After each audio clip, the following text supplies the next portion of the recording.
Bharatiya Janata party के वरिष्ठ नेता नितिन गडकरी की शख्सियत का हर कोई कायल है।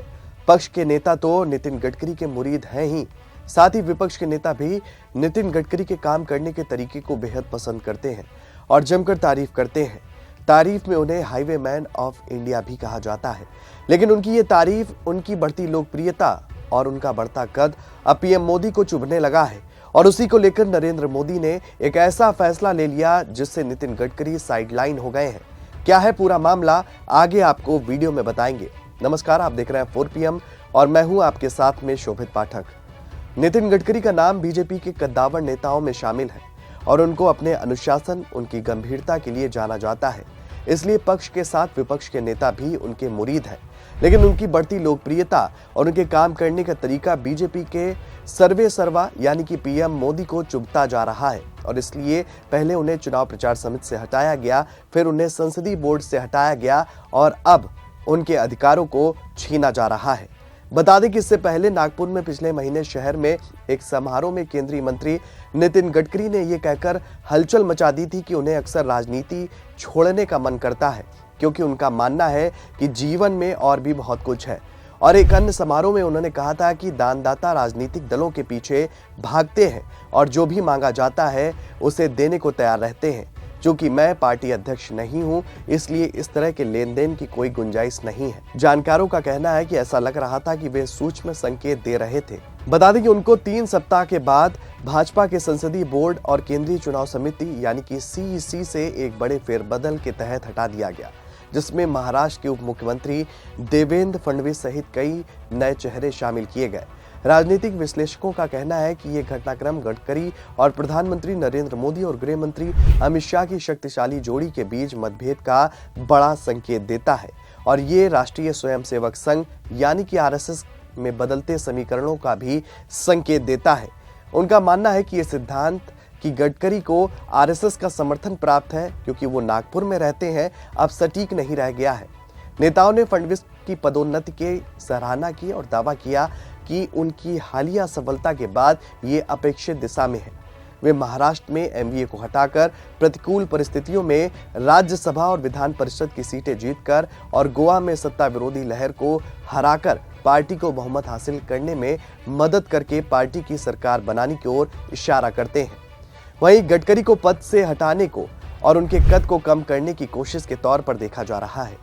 विश्लेषकों का कहना है कि संघ परिवार को विश्वास में लिए बिना ऐसा फैसला नहीं लिया जा सकता है। नागपुर में रहने के कारण गडकरी कथित तौर पर RSS नेतृत्व के करीबी हैं। हालांकि दत्तात्रेय होसबोले के सर कार्यवाह बनने के बाद चीजें बदलने लगी हैं। सर संघ चालक मोहन भागवत के बाद दूसरे नंबर पर होने के बावजूद सर कार्यवाह ही अहम फैसले लेते हैं। गडकरी के लिए भैया जी सुरेश जोशी होसबोले से बेहतर विकल्प है। जोशी को मोदी का करीबी माना जाता है। उन्होंने कहा कि आज इस बात की बहुत कम संभावना है कि RSS गडकरी को हटाने के प्रस्ताव को ठुकराने की कोशिश करे। बता दें कि कहा जाता है कि गडकरी ने 2018 में RSS की त्रिवार्षिक बैठक में जोशी का समर्थन किया था, जिससे उन्हें 3 साल का कार्यकाल और मिल गया।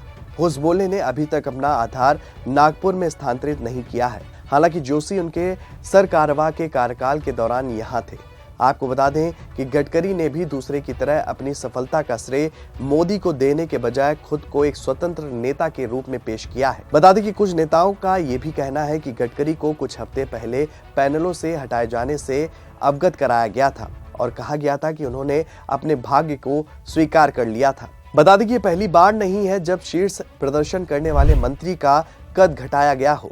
वित्तीय अनियमितताओं और आयकर चोरी के आरोपों का सामना करने के बाद उन्हें भाजपा अध्यक्ष के रूप में दूसरा कार्यकाल नहीं दिया गया था। बता दें कि 2019 में जब उन्होंने दूसरी बार शपथ ली तो उनसे शिपिंग और जल संसाधन और नदी विकास के उनके पहले के पोर्टफोलियो छीन लिए गए थे।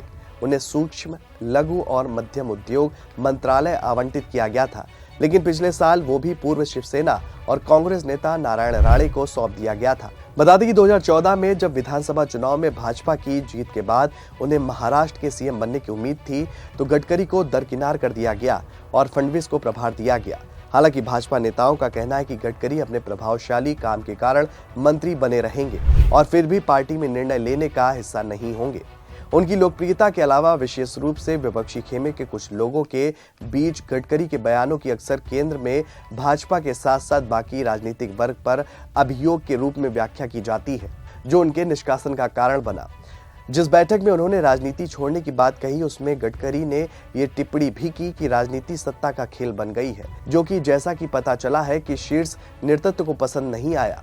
आपको बता दें कि 2019 में एबीवीपी के एक कार्यक्रम में भी गडकरी ने कहा था कि जो अपना घर नहीं संभाल सकता वो देश नहीं संभाल सकता। ये टिप्पणी मोदी पर एक अप्रत्यक्ष कटाक्ष के रूप में देखी गई थी।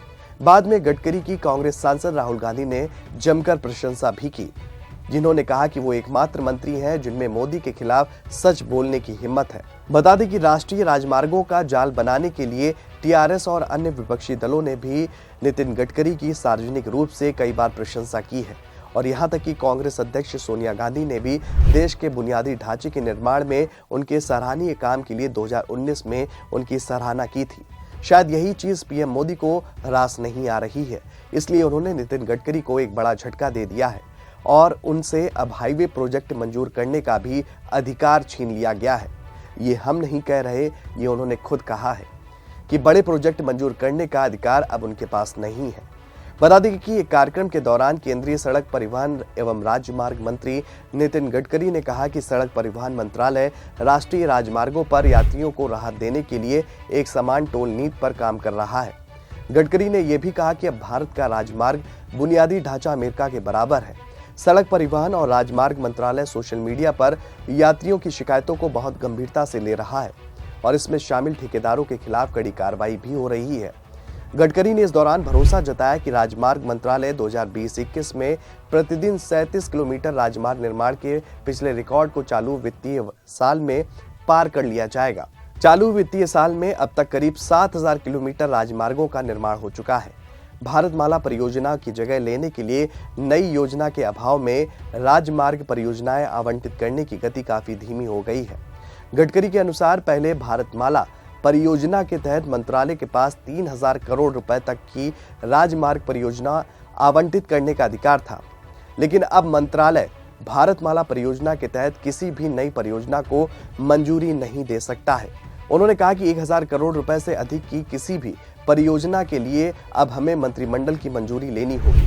उन्होंने कहा कि हमने 50-60 हजार करोड़ रुपए की परियोजनाओं की मंजूरी के लिए मंत्रिमंडल के पास भेजा है। मंजूरी मिलने के बाद इन परियोजनाओं पर काम शुरू हो जाएगा। तो फिलहाल आप समझ सकते हैं कि पीएम मोदी हर उस शख्स से इनसिक्योर है जो अच्छा काम कर रहा है या जिसके कामों को विपक्ष भी सराह रहा है।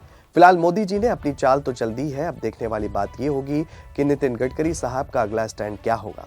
इस खबर में फिलहाल इतना ही। ऐसी ही तमाम राजनीतिक खबरों के लिए बने रहिए और देखते रहिए 4 PM न्यूज नेटवर्क। धन्यवाद।